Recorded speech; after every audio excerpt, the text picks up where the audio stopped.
Muy buenas tardes, días o noches. Yo soy Lani y les doy la bienvenida a la Librería Encantada, donde cada página es un hechizo y cada historia una puerta a lo desconocido. Aquí, las palabras cobran vida y juntos nos sumergiremos en mundos fascinantes, personajes inolvidables y relatos que dejarán huella en el alma. Así que toma asiento, prepárate una bebida y déjate envolver por la magia de la lectura. En esta ocasión, leeremos el capítulo 43 de una novela escrita por Louisa May Alcott, Mujercitas. Capítulo 43. Sorpresas. Anochecía y yo estaba sola, tumbada en el viejo sofá, contemplando el fuego pensativa. Así era como le gustaba pasar la hora del ocaso, sin que nadie la molestara, descansando la cabeza sobre el pequeño cojín rojo de Beth, ideando historias, soñando despierta o recordando con ternura a su hermana que seguía tan presente como siempre. Tenía el semblante cansado y serio, bastante triste porque al día siguiente era su cumpleaños, y pensaba en lo rápido que se habían ido los años, lo mayor que se estaba haciendo y lo rápido y lo poco que se había logrado. A punto de cumplir los 25 y con tan poco que mostrar, yo no estaba en lo cierto en eso. Tenía mucho que mostrar y con el tiempo nos llegaría a no solo verlo, sino a sentirse agradecida por ello. A este paso acabaré convertida en una solterona cansada, con la pluma que en lugar de hijos tendrá obras y tal vez dentro de 27 años un pequeño fragmento de gloria, cuando como el pobre Johnson ya sea demasiado vieja para disfrutarla o compartirla y no la necesite.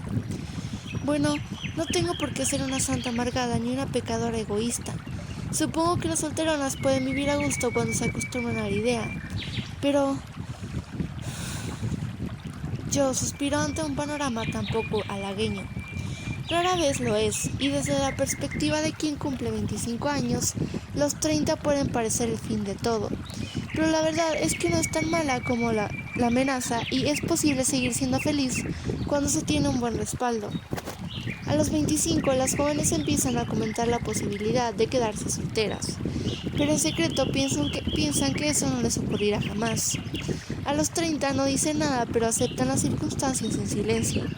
Y si son inteligentes, se consuelan pensando que tienen por delante 20 años de felicidad en los que aprender a envejecer con elegancia.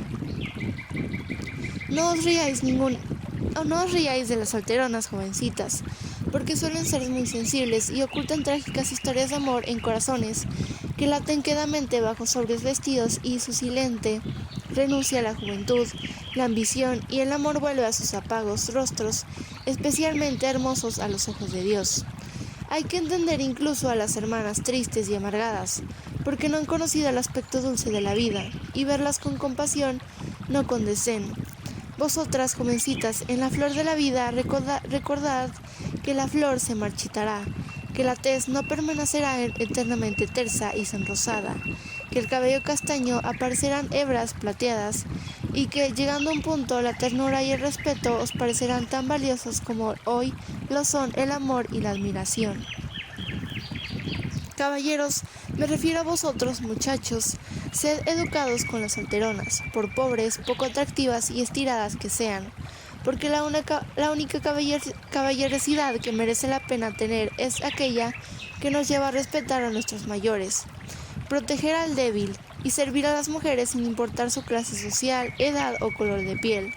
Recordad que las buenas tías, además de sermonear y preocuparse por todo, os han cuidado y mimado a menudo sin que nadie los agradeciera.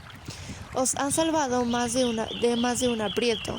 Os han dado propinas en la medida de sus pequeños presupuestos. Sus viejos y pacientes dedos han dado muchas puntadas y sus ancianos pies muchos pasos por vosotros. De modo que no os olvidéis tener con ellas en justa gratitud esas atenciones que toda mujer espera recibir a lo largo de su vida. Vuestra actitud no pasará inadvertida a las jóvenes de ojos vivos, y os valorarán más por ello. Y si la muerte, que es el único poder que puede separar a una madre de su hijo, os roba la vuestra, a buen seguro os quedará el abrazo tierno, cálido y maternal de una tía solterona que habrá reservado siempre un lugar privilegiado en su solitario corazón para el mejor sobrino del mundo.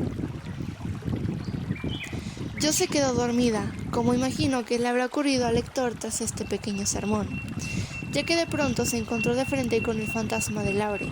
Era un fantasma de carne y hueso, y estaba inclinado sobre ella, mirándola con aquella cara que solía poner cuando sentía algo y no quería que le soltase. Ella se quedó mirándole fijamente, perpleja y sin decir una sola palabra, hasta que él se encorvó y le dio un beso. Entonces supo que era él. Se levantó de golpe y exclamó con gran alegría: «¡Teddy! ¡Mi Teddy!». «Querida yo, entonces, ¿te alegras de verme?». «¿Alegrarme? Válgame el cielo, no hay palabras para describir lo contenta que estoy. ¿Dónde está Amy?». «Se ha quedado con tu madre en casa de Meg, donde paramos de camino, y no he podido arrancar a mi esposa de allí». «¿Tú qué?», exclamó yo, pues Laure había pronunciado aquellas dos palabras con orgullo y una satisfacción que le delataban. «Oh, vaya, qué diantre. Bueno, ya lo he dicho». Y adoptó un aire culpable que hizo que se le echara encima. «¿Os habéis casado?». «Sí, pero prometo no volver a hacerlo». Y se arrodilló y juntó las manos como si fuese un penitente, pero con la expresión pícara y alegre que se siente un triunfador. «¿De veras estáis casados?». «Eso creo, gracias». «Por favor, ¿qué otra barbaridad vas a cometer a continuación?». Yo se dejó caer en el sofá, ahogando un grito. «Bueno, esa es una forma de felicitarnos muy original, aunque propia de ti», repuso Laure, que seguía arrodillado pero radiante de satisfacción. «¿Qué esperabas después de dejarme sin aliento? Te cuelas sin hacer un ruido como un ladrón y me das una noticia así como si nada. Levántate, no seas ridículo y cuéntamelo todo». «No diré nada menos que me dejes ocupar mi lugar de siempre y prometas no construir una barricada con los cojines». Yo se rió porque hacía mucho tiempo que no hacía eso. Dio unas palmadas en el sofá para invitarla a sentarse y dijo en tono cordial: «El viejo cojín está en el desván. Ya no es necesario.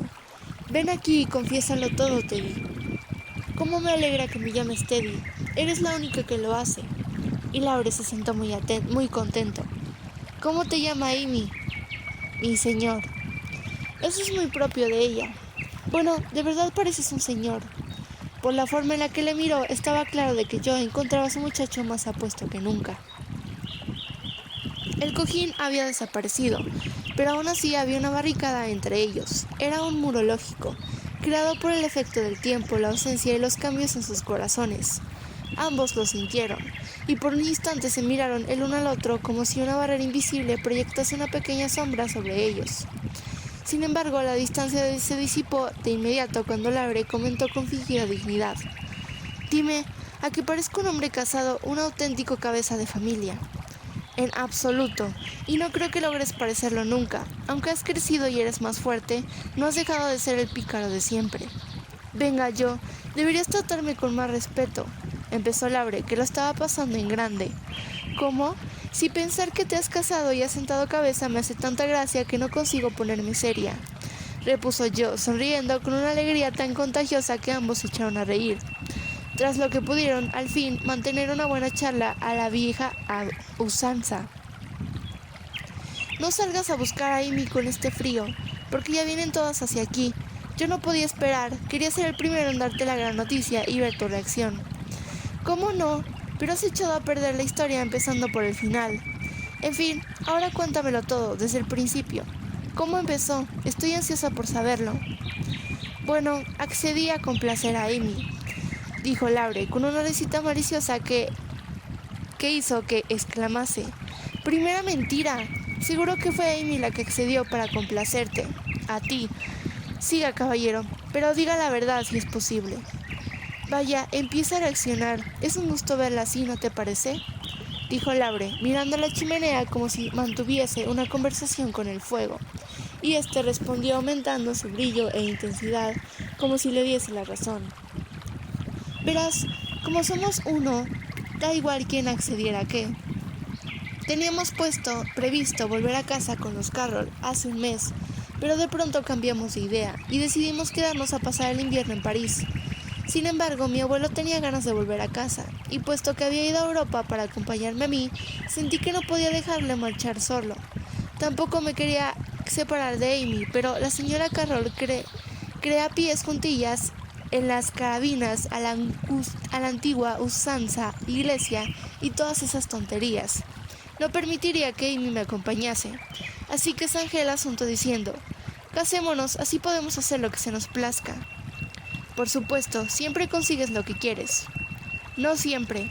Al decir esto, algo en la voz de Laure hizo que se precipitara a cambiar de tema. ¿Y cómo lograste que la tía diese su consentimiento?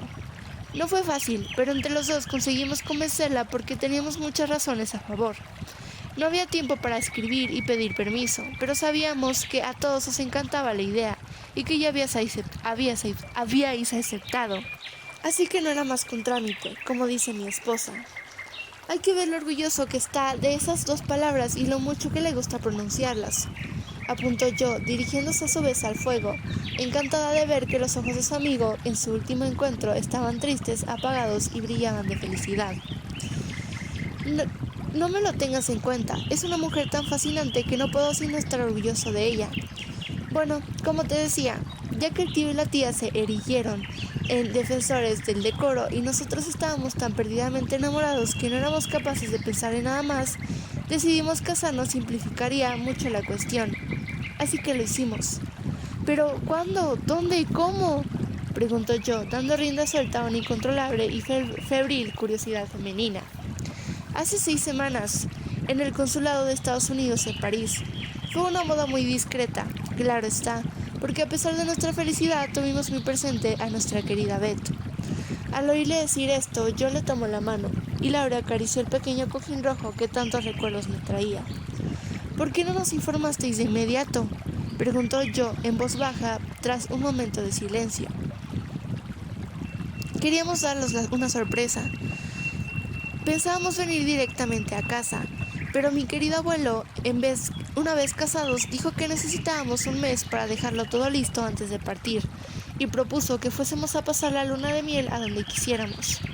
En una ocasión, Amy había comentado que Valrosa era un lugar ideal para pasar una luna de miel, así que fuimos allí y pasamos los días más felices de nuestra vida. Imagínatelo, amor entre las rosas. A Joe le pareció que Laure se le olvidaba de que hablaba con ella y se alegró, porque el hecho de que le contase con tanta naturalidad y libertad esas cosas indicaba claramente que se había olvidado y perdonado lo ocurrido entre ambos. Hizo ademán de separar la mano de Laure, pero como si adivinase su intención, él la sujetó con firmeza, y dijo con una sinceridad y una madurez desconocidas en el joven: yo, querida, quiero decirte algo, y después olvidaremos el asunto para siempre. Como te comenté en la carta en la que refería a lo amable que era Amy conmigo, nunca dejaré de amarte, pero mi amor ha cambiado, y he comprendido que es mejor así. Amy y tú habéis intercambiado los opuestos que ocupabais mi corazón. Eso es todo. Creo que era mi destino y hubiese llegado a él de cualquier modo, aunque fuese dejando pasar el tiempo como tú pretendías. Pero como la paciencia no es mi fuerte, se me rompió el corazón. Era muy joven, pasional e impulsivo. Me costó mucho comprender mi error, y en verdad era un error, como tú me advertías, yo. Pero no me di cuenta hasta que después de haberme puesto en ridículo, he de confesar que, en momento dado, estaba muy confundido y no podía determinar a quién quería más, si a ti o a Amy. Y traté de quererlos a las dos igual, pero no me fue posible. Cuando me reuní con Amy en Suiza, las dudas se disiparon de golpe. Cada una pasó a ocupar el lugar que le correspondía, y entendí que había dejado de amarte a ti antes de enamorarme de Amy, y que podía quereros de forma distinta, a ti como una hermana y a ella como mi esposa. Te pido que creas en mi palabra y volvamos a ser los amigos que éramos en los viejos tiempos, cuando nos conocimos.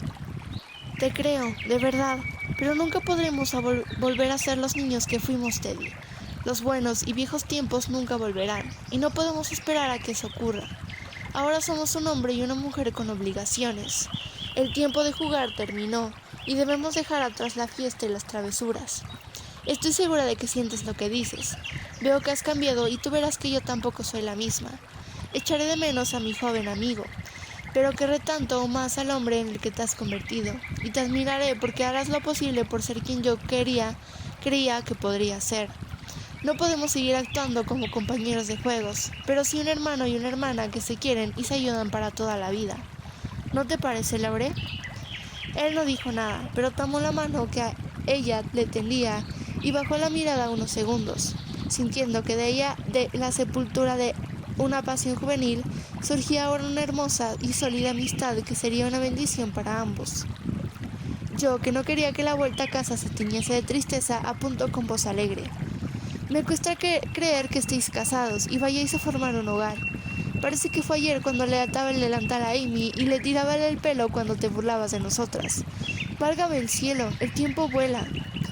Puesto que uno de nosotros es mayor que tú, no tienes por qué hablar de como una abuela. Como dice Peggotty, el allá de David Copperfield, soy un muchacho bastante crecidito. Y cuando ves a Amy convendrás conmigo en que es una niña muy precoz, dijo Laure, divertido al ver que yo adoptaba un aire maternal. Puede que tengas muchos más años que yo, pero en lo relativo a mis sentimientos, yo soy mucho más madura, Teddy. Las mujeres siempre lo somos, y este último año ha sido tan duro que me siento como si hubiese cumplido los 40. Pobre yo, te hemos dejado cargar sola con todo mientras nosotros nos divertíamos. Estás más vieja, ahí veo una arruga y allá otra. Cuando sonríes tienes la mirada triste, y al tocar el cojín hace un segundo he notado que estaba empapado en tu llanto. Es mucho de lo que has tenido que sobrellevar, y lo has hecho tú sola. Soy un animal egoísta. Y Laure se tiró del cabello con aire arrepentido. Yo dio la vuelta al cojín que había adelantado, y ungiendo un ánimo que no tenía, dijo: No es así, cuento con la ayuda de mamá y papá, y los niños son un auténtico consuelo. Por otro lado, saber que tú como Amy estás bien y dichosos hizo que la pena fuese más llevadera. A veces me siento sola, pero creo que me hará bien y ya no te sentirás sola nunca más. Interrumpió Laure y le pasó el brazo por encima del hombro, como para protegerla de todo mal. Amy y yo no podremos vivir sin ti. Sí, así que tendrás que venir a casa y recordarnos que debemos ser buenos y compartirlo todo, como hacíamos nosotros, y dejar que te mimemos. Así podremos disfrutar de la bendición y la felicidad que te proporciona una amistad como la nuestra. Si no he de ser un estorbo, me encantaría. Me siento mucho mejor ahora porque contigo cerca mis males desaparecen. Siempre me consuelas, Teddy. Yo descansó la cabeza sobre su hombro, como había hecho tiempo atrás, cuando Beth estaba enferma y Laura le ofreció su apoyo. Él la miró y se preguntó si estaría recordando aquel instante, pero yo sonreía como si, en verdad, todas sus preocupaciones se hubiesen esfumado con su llegada. Sigue siendo la misma yo. Puedes llorar un instante y al minuto siguiente estar riendo. ¿A qué viene esa cara de pícara, abuelita? Me preguntaba cómo os llevaríais tú y Amy. Como dos ángeles. Claro, eso de entrada, pero ¿quién manda? No tengo reparo en reconocer que, por ahora, manda ella, o por lo menos dejo que lo crea. Eso la hace feliz, ¿sabes? Con el tiempo nos iremos turnando porque dicen que el matrimonio divide los derechos y multiplica las obligaciones. Si sigues como ahora, Amy llevará la voz cantante hasta el fin de tus días. Bueno, lo hace con tanta sutileza que no creo que me incomode nunca. Es la clase de mujer que sabe cómo llevar a un hombre. De hecho, me agrada que así sea, porque te enreda con la suavidad de un ovillo de seda y consigue que sientas que es ella quien te hace un favor. ¿Quién iba a pensar que te vería convertido en un calzonazos y disfrutando de ello? Exclamó yo, alzando las manos. Ante tal insinuación, Laura se encogió de hombros y sonrió con sorna masculina mientras apostillaba con aire digno. Amy está demasiado bien educada para hacer algo así, y yo no soy la clase de hombre que se somete a su mujer. Mi esposa y yo nos respetamos demasiado el uno al otro para tiranizarnos o pelearnos. A Joe le gustó oír aquello, y la recién adquirida dignidad de su amigo le pareció entrañable, pero ver a su muchacho se había convertido demasiado rápido en hombre le provocaba una mezcla de pesar y alegría. No me cabe duda, Amy y tú nunca peleabais como lo hacíamos nosotros. Ella es el sol y yo el viento de la fábula, y el sol sabe cómo llevar a un hombre, ¿recuerdas? Te aseguro que ella, además de brillar, puede sacarte los colores. Laura se echó a reír. Si hubieses visto el sermón que me soltó Nisa, te aseguro que fue 1000 veces peor que tus sarcasmos. Fue una provocación en toda regla. Ya te lo contaré en otra ocasión. Ella no lo hará nunca, porque después de decir que me despreciaba y que se avergonzaba de mí, resulta que se enamora de tan mal partido y se casa con el inútil. Menuda bajeza. Bueno, si te trata mal, ven a decírmelo, y yo saldré en tu defensa. Parece que necesito tu ayuda, ¿verdad?, dijo Laure, y se levantó y puso una pose divertida, que cambió de pronto al oír a Amy preguntar: ¿Dónde está mi querida Jo? La familia en pleno llegó, y todos se dieron abrazos y besos una y otra vez. Y tras varios intentos fallidos, los 3 viajeros se sentaron y los demás los estudiaron en medio de una alegría generalizada. El señor Lawrence, más sano y robusto que nunca, era sin duda el que más había mejorado con el viaje. Había perdido gran medida de su dureza, y su tradicional cortesía era aún más exquisita, por lo que resultaba especialmente encantador. Era maravilloso verle sonreír ante mis niños, como los llamaba la joven pareja. Era aún mejor ver cómo el afectuoso y filial trato que Amy le dispensaba le tenía totalmente robado su anciano corazón. Pero sin duda lo mejor de todo era observar cómo Laure le revoloteaba feliz alrededor de ambos, disfrutando de tan hermoso cuadro. Cuando Meg vio a Amy, comprendió que el vestido que ella llevaba no tenía para nada un toque parisino, que la señora Moffat quedaría totalmente eclipsada en presencia de la señora Lawrence, y que su señoría se había convertido en una dama fina y elegante. Al ver a los dos enamorados juntos, yo pensó: ¡qué buena pareja hacen! Yo tenía razón. Laure ha encontrado una joven hermosa y educada que encajará en su hogar mucho mejor que la vieja desgradaba yo, y que en lugar de un tormento será motivo de orgullo. La señora March y su esposo sonreían y asentían felices al comprobar que la prosperidad de su hija menor no sería solo material, sino que contaba con la mayor riqueza de todas: amor, confianza y felicidad. El rostro de Amy irradiaba ese dulce brillo que nace de un corazón en paz. Su voz poseía una ternura distinta, y su aspecto, antaño frío y cursi, denotaba una dignidad femenina e irresistible. Había abandonado toda afectación, y la amable dulzura que presidía todos sus gestos contribuía a aumentar su encanto más que su belleza recién adquirida, o su antigua elegancia, porque era la prueba inequivocada de que se había convertido en una auténtica dama, tal y como siempre había soñado. El amor ha transformado a nuestra pequeña, susurró la madre. Siempre he tenido un buen espejo en el que mirarse, querida, murmuró el señor March, observando amorosamente el rostro ajado y el cabello gris de su esposa. Daisy no podía apartar los ojos de su hermosa tía, y se pegó a la maravillosa dama como un perro faldero. Demi se tomó su tiempo antes de mostrarse incondicional de la pareja mediante la inmediata aceptación del soborno que sus tíos le ofrecieron. Una tentadora familia de osos de madera precedente de Berna. Laure, que sabía cómo ganarse su favor, con un sencillo movimiento le dijo: «Jovencito, cuando tuve el honor de conocerte me golpeaste en el rostro. Ahora exijo una compensación de caballeros». Dicho esto, el alto tío procedió a sacudir y despeinar a su pequeño sobrino de una manera que dañó su dignidad fisiológica casi tanto como lo hizo las delicias de su alma de niño. «Válgame Dios, si va toda desedad de pies a cabeza. Qué gracia verla así, tan arreglada. Y que todo el mundo la llame señora Lawrence a mi pequeña Amy», musitó la vieja Hannah, que aprovechaba mientras ponía la mesa para entrometerse abiertamente y echar vistazos a los recién llegados. ¿Y qué había de verlos? ¿Cómo hablaban? Primero uno, después el otro y al final los 3 a la vez, tratando de resumir las anécdotas de los 3 años de viaje en media hora. Por fortuna llegó la hora de la cena y pudieron hacer una pausa y sosegarse, ya que de haber seguido aquel ritmo habrían terminado en roncos y agitados. Qué feliz procesión formaban al entrar en el comedor. El señor March acompañaba orgullosa a la señora Lawrence, y la señora March caminaba dichosa en el brazo de su hijo. El anciano caballero, que se apoyaba en Jo, le susurró al oído: «Ahora tendrás que ser mi niña», y lanzó una mirada hacia el rincón vacío, junto a la chimenea. Con labios temblorosos, Jo murmuró: «Intentaré estar a la altura, señor». Los gemelos iban detrás, dando brincos a la mar de felices, porque como el todo mundo estaba pendiente a los recién llegados, los dejaban divertirse a sus anchas, y ellos no duraron en sacar el máximo partido a las circunstancias. Bebieron un poco de té escondidas, se hincharon de pan de jengibre ad libitum, comieron sendas magdalenas y, en colmo del atrevimiento, escondieron un tentador pastelillo de mermelada en sus bolsillos, donde se pegó y desmigajó traicioneramente, lo que les enseñó que la naturaleza humana y los pastelillos son igualmente delicados.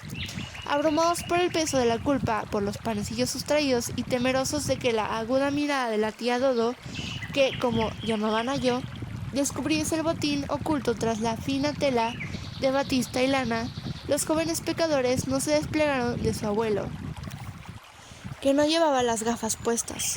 Amy, que iba de mano en mano como la comida, volvió al salón del brazo del abuelo de Laure, y como el resto se emparejó, yo se quedó sola, circunstancia que aprovechó para quedar rezagada y charlar con Hannah, que, ilusionada, le había preguntado: ¿crees que la señorita Amy irá en su propio carruaje y comerá hermosa vajilla de plata que guardan en la casa? Si usase un carruaje tirado por 6 caballos blancos, comiese en platos de oro y nevase diamantes y vestidos de encaje todos los días, no me sorprendería. Para Teddy nada lo es suficientemente bueno para su esposa, contestó yo muy satisfecha. No se puede pedir más.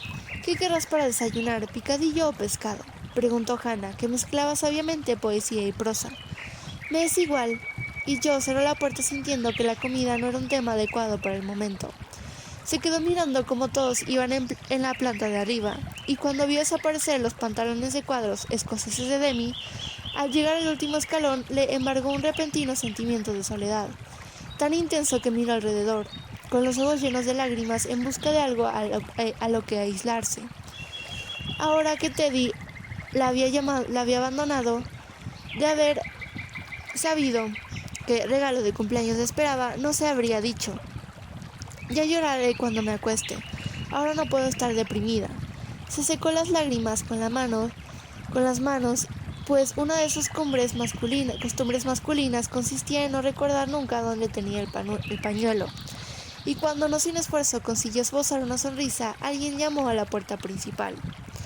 La abrió con hospitalaria prontitud y se sobresaltó como si hubiese recibido la visita de un fantasma. Frente a ella había un caballero robusto con barba, cuya sonrisa lo iluminaba todo, como el sol de medianoche. «¡Señor Baer! ¡Qué alegría verle!», exclamó yo, que la abrazó con fuerza, como si ello pudiese evitar que la noche se lo tragase. «Lo mismo digo, señorita March. Disculpe, creo que he interrumpido su fiesta». El profesor hizo una pausa al oír voces y música de bailes procedentes de la planta superior. No es una fiesta, es una reunión familiar. Estamos celebrando que mi hermano y mi hermana han vuelto de su viaje. Entre y súmese a nosotros. Como hombre educado que era, el señor Baer hubiese preferido marcharse y regresar en otro momento, pero le fue imposible, ya que yo cerró la puerta y le despojó de su sombrero. Tal vez la expresión del rostro de la joven hizo el resto, porque ésta no pudo disimular la alegría que le produjo aquel encuentro y la mostró con una franqueza que al solitario caballero, que no esperaba tan grata bienvenida, le pareció irresistible. «Si no es molestia, me encantará saludarlos. ¿Ha estado enfermo, querida?». La pregunta pilló a yo desprevenida mientras colgaba el abrigo en el perchero, y al señor Baer no se le escapó el cambio que produjo en él el semblante de la joven. «No, enferma no. Me he sentido cansada y triste. Han ocurrido muchas cosas desde que hablamos por última vez». «Ah, sí, estoy al corriente. Me sentí muy triste por usted cuando me enteré». Y le estrechó la mano tan afectuosamente que yo pensó que no había consuelo comparable al de aquella mirada dulce y aquel cálido apretón de manos. «Papá, mamá, este es mi amigo, el profesor Baer», dijo ella sin poder disimular su orgullo y alegría. A buen seguro de haber podido, le habría anunciado con trompetas y haciendo una reverencia en la puerta. Si a nuestro caballero le quedaba alguna duda sobre la pertinencia de su visita, se disipó de inmediato al observar lo bien que recibía a la familia. Todos le trataron con exquisita amabilidad, primero por cortesía hacia yo, pero enseguida lo hicieron por gusto. No podía ser de otro modo, puesto que el señor Baer llevaba el talismán que abre todos los corazones, y aquellas personas sencillas le acogieron con más calidez y amabilidad porque era pobre, ya que la pobreza enriquece a quienes trascienden y es un pasaporte seguro para ganar la hospitalidad de los espíritus bien intencionados. El señor Baer se sentó y miró a su alrededor, sintiéndose como un viajero que llama a la puerta de unos desconocidos y estos le acogen como uno de ellos. Los niños fueron hacia él, atraídos como moscas a la miel. Se sentaron en sus rodillas y se dedicaron a revisar sus bolsillos y tirarle de la barba, y estudiar su reloj de bolsillo con audacia infantil. Las mujeres intercambiaron mudas señales de aprobación. El señor March sintió que había encontrado un igual y conversó animadamente con su nuevo huésped, mientras John escuchaba en silencio, muy atento, y el señor Lawrence se resistía a retirarse. Si no hubiese estado tan ocupada, a John le habría hecho gracia el comportamiento de Laure, pues éste sintió una incomodidad que, más que celos, obedecía al recelo, y se mantuvo distante al principio, observando al recién llegado con circunspección de un hermano. Sin embargo, la desconfianza no duró demasiado. El señor Baer le cautivó a pesar suyo, y sin darse cuenta se unió a la agradable charla. El señor Baer rara vez se dirigía a Laure, pero le miraba con frecuencia con cierta pena, como si al ver a aquel joven en la flor de la vida pensase con nostalgia en su juventud perdida. Luego miraba yo, con una intención tan transparente de que, de haberle visto a ella, habría respondido de inmediato a su muda pregunta. Pero yo, consciente de que una mirada podría delatar sus sentimientos, no quitaba ojo del calcetín que estaba confeccionando en su mejor estilo de solterona modelo. De vez en cuando le echaba un cauteloso vistazo que calmaba su ansia como el agua mitiga la sed del esforzado caminante, porque todo cuando veían eran buenos presagios. El señor Baer había perdido su aire distraído y se mostraba apasionado, totalmente centrado en el momento presente, y parecía mucho más joven y apuesto que de costumbre. Curiosamente, Joe no lo comparó con Laure, como solía hacer con los hombres a los que conocía, para detrimento de la mayoría. El señor Baer parecía muy inspirado, aunque las costumbres funerarias de los antiguos, el tema del que estaban hablando, no resulta ser precisamente muy alegre. Cuando Joe vio que Teddy se apasionaba con la conversación y su padre escuchaba con atención, sintió una gran satisfacción y se dijo: ¿cómo disfrutaría pudiendo hablar cada día con un hombre como este? Por último, el señor Baer vestía un traje negro que le daba el aspecto de un auténtico caballero.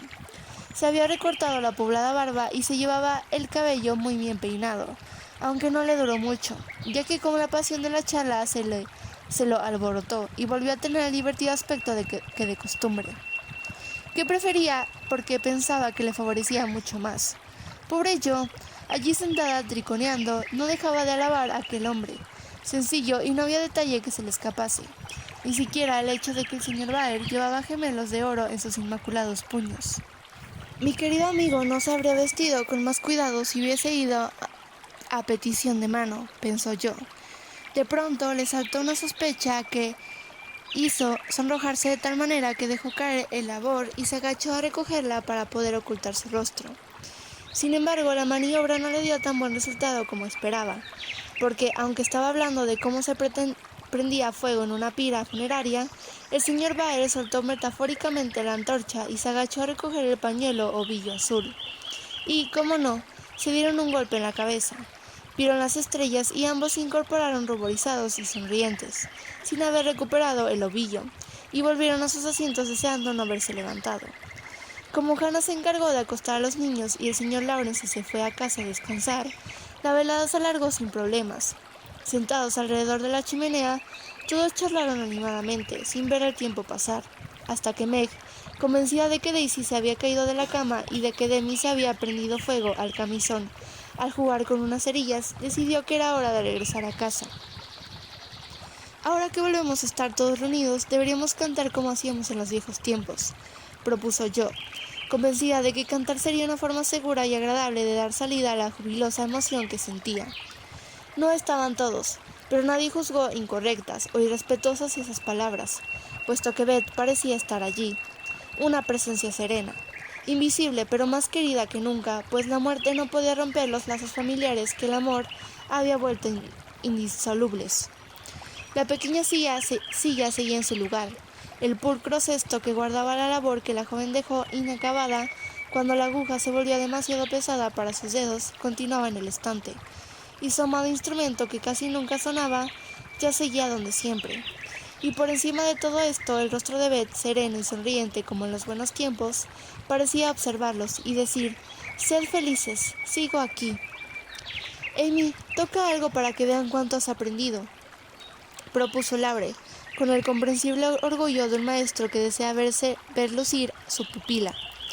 Amy suspiró, miró con lágrimas en los ojos el taburete y dijo: «Esta noche no, querido. Hoy no puedo tocar nada». Sin embargo, mostró algo mejor que su habilidad o su brillantez al piano, ya que cantó las canciones que solía entonar Beth con una dulzura que ningún maestro puede enseñar, y que llega al corazón de quienes la escuchan con una fuerza que solo la aspiración puede dar. La sala estaba en silencio, y a Amy se le quebró la voz al pronunciar la última frase de la canción favorita de Beth, que decía: «No existe dolor terreno que el cielo no pueda curar». Después abrazó a su esposo, que estaba detrás de ella, y sintió que su regreso al hogar no era tan perfecto sin el beso de su hermana de Beth. «Y ahora, para terminar, el señor Baer nos cantará una canción», dijo yo, para evitar aquel silencio lleno de dolor se prolongara. El señor Baer se aclaró la garganta, dio un paso hacia yo y repuso: «Si usted la canta conmigo, nos sale muy bien juntos». Tal afirmación no era una mentira piadosa, puesto que yo tenía la gracia musical de un grillo. No obstante, habría aceptado hasta cantar una ópera si él se lo hubiese pedido. Así pues, se puso a gorjear, sin prestar atención ni el tono ni el compás. Pero no se notó mucho porque el señor Baer, como buen alemán, cantaba alto y bien, de modo que yo se limitó a tararear para oír aquella voz melodiosa que parecía cantar exclusivamente para ella. La canción hablaba de una tierra lejana a la que el protagonista ansiaba ir con su amada, y yo, emocionada, deseo contestar a tan dulce invitación que partiría feliz con él a esa tierra desconocida cuando él quisiese. La canción fue del agrado de todos, y el intérprete tímido recibió las alabanzas del público. Momentos después, al ver que Amy se ponía el gorro para salir, el señor Bael olvidó sus buenos modales, y la miró boquiabierto. No entendía qué ocurría, porque yo se había presentado como su hermana y nadie se había referido a la joven como la señora Lawrence. Sin embargo, cuando Laure declaró: «Mi esposa y yo estamos encantados de recibirle en nuestra casa, donde siempre será bienvenido», el profesor comprendió todo de golpe y mostró tal satisfacción que Laure se dijo que era el hombre más agradecido que conocía. «Yo también he de irme, pero volveré pronto, si me lo permite, querida señora. He de atender un asunto en la ciudad que me retendrá aquí varios días». El profesor hablaba a la señora March, pero miraba a yo. La hija consistió con la mirada y la señora March lo hizo con palabras, pues contrariamente a lo que pensaba la señora Moffat, no era ajena a los intereses de sus hijas. «Parece un hombre inteligente», comentó el señor March, con plácida satisfacción desde la alfombrilla, una vez que el último de los huéspedes se hubo marchado. «Estoy segura de que es un buen hombre», añadió la señora March, mostrando su decidido apoyo al profesor, mientras daba cuerda al reloj. «Sabía que os caería bien», fue todo lo que dijo yo al despedirse para ir a la cama. Se preguntaba qué asunto había traído al señor Baer a la ciudad, y al final concluyó que habían otorgado algún premio al que él, por su modestia, había preferido no referirse. Si le hubiese podido ver la cara mientras, ya vuelta en su habitación, contemplaba el retrato de una joven severa y rígida, con una buena mata de pelo, que parecía tener la mirada perdida en un oscuro futuro, habría imaginado de qué se trataba. Y si lo hubiese visto besar el retrato antes de apagar la luz, no le habría quedado ninguna duda.